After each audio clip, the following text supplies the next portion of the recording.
I can't believe it, guys. The first episode of my journey travel across Vietnam by motorbike got almost 300 views in 1 week.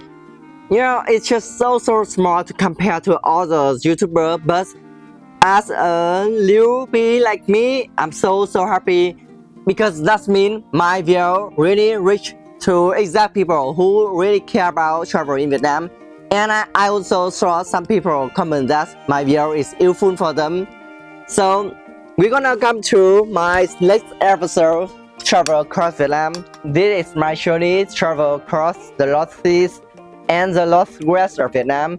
It's especially suitable for people who love the wild mountains and forests and the peaceful village of Vietnamese ethnic minority. So, no time to waste, let's get started. Okay, give me a minute.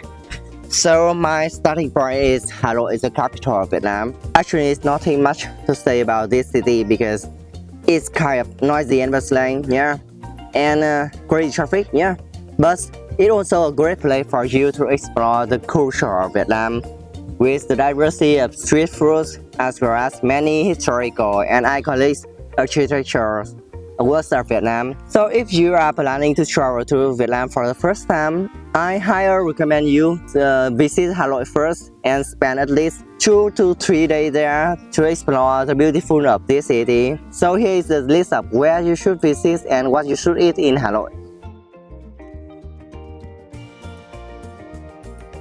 Honestly, I have to say, the northern region of Vietnam will be much more complicated than the south or the central because there are so many roads for you to choose and it's suitable for all types of trips from short term like 3 to 4 days or long trips like 7 days to 10 days or even longer. Just for me, I travel around the lot for more than a month, but I haven't seen it all because it is so big and so many places to go. But in this video, I try to give you the overview of the northern of Vietnam to help you understand it more easily. So from Hà Nội, I went to my next destination is Ba Bể Lake from Bắc Cạn province. This lake grew from about 200 million years ago due to a major geological change. It's surrounded by limestone mountains mixed with ancient sandstone and primeval forests. But I just stayed there for 1 day to rest and I moved to the next destination. It is Cao Bang province. Very beautiful mountainous province famous with the Angel Eye Mountain and the waterfall. So you can camping overnight at Angel Eye Mountain to enjoy the fresh air as well as the quiet feeling of mountain and forest. Of course, I have to say the toilets and shower there will be not convenient, but I think it is good for new experience. I mean, for me, it's good. And one more thing I want to tell you is I don't want to say I recommend you, but if you have a drone, please bring it with you because all the roads in Cao Bang through the mountain range, I think it must be perfect if you have a drone and capture your trees from the sky. It must be so beautiful. But you also have to pay attention if you want to fly a drone in Bản Dốc waterfall because it's located between Vietnam and China border, so fly a drone there must be dangerous. In my journey, I have a drone but I'm quite scared to use this in Cao Bang, so now I'm quite regret. If I have another chance to come back Cao Bang, I will use it.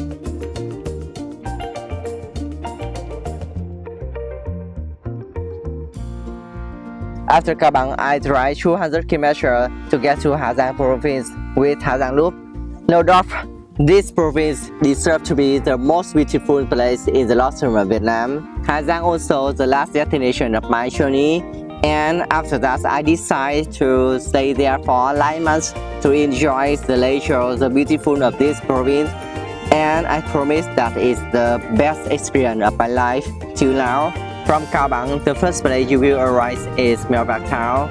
is famous with My Penang Pass, the beautiful test pass of Vietnam, with one side the high mountain and one side the deeper beach. And when you get here, you also can buy a ticket to take a boat on York River to experience two sand gorges, the deepest gorges of Southeast Asia. And don't miss the Mèo Vạc market, the biggest, the largest market of ethnic minority in the Northern Vietnam. Open every Sunday morning. They will sell a lot of special things like local cuisine and traditional custom. So I think you should try tango and black chicken hot pot. I have to admit, Giang has lit the fire of world exploration in me since that day. So if I were to talk about Giang, it would probably take a few hours to a few days. So I want to talk specific about Giang if I have a chance to come back there later. Of course, here is the list of what you should do in Giang.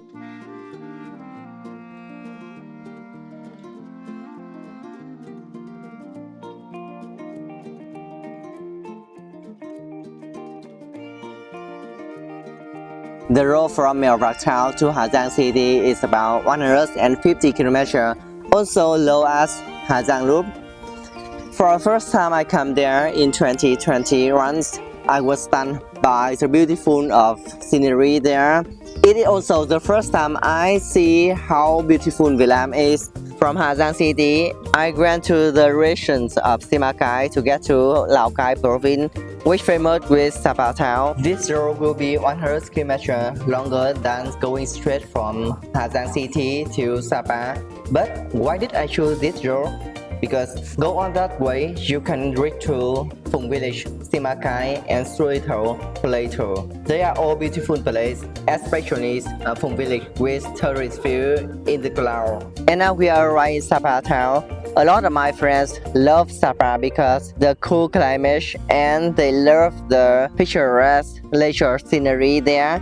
But as for me, I don't like Sapa very much because it's so touristic and some local people there use their children to sell souvenirs to tourists.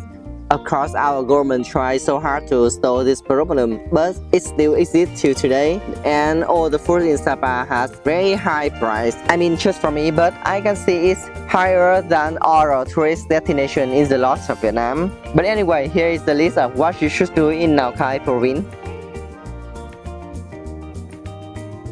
Time to come to the next destinations. In Bai province. These places are very famous in the golden season from September to November, when all the tourist fields turn from green to yellow, comply with majestic mountain, creating the unforgettable scenery. In that journey, I don't have too much time, so I just stay there for 2 days to rest and enjoy Mù Chải. And I come to the last destination of my journey, Điện Biên. I am very proud about this place because this is where the Vietnamese historic victories over the French invade in the past happened. If you have a chance to come here, I recommend you to visit Điện Biên Phủ Victories Monument Complex. All of them are standing next to each other, so it's very convenient for you to visit all of it in just one day. My impression about Điện Biên is it's so big, so leisure, but also so deserted. And there's one thing I want you to know before you choose to visit Điện Biên. It is you should download the offline map because Điện Biên located between Vietnam and China border, so the phone signal and 4G will unstable. I still remember at that journey I was lost like 14 kilometers before I had realized I go on the wrong way. But luckily, I still found somewhere to stay. Otherwise, it must be dangerous because surround me at that time is just primeval forest. That was unforgettable memory. So I think 2 days is enough for you to explore Điện Biên. And my journey is to travel across Vietnam by motorbike and there. As I said to you before, I come back to Giang and stay there for 9 months. My journey is more than 2 months, more than 10,000 kilometers and cost like 20 million Vietnam dong, which means almost $800. I can't believe it. I could do that because in the past I just an introvert and always afraid to get out of my safe zone. But finally I did it. Actually, I really want to talk more about it, but I also feel like if I just stay here, I just sit here and talk about what happened in the past, it must be so boring, right? For me, that is not just a simple trip, but also my self-discovery journey. And after it, I found out the meaning of my life as well as my passions. Last 2 years from that trip, I still wandering around Vietnam, meet new people, experience new things, and share my story. So I hope my video can give you some useful information about travel across Vietnam by motorbike. Thank you.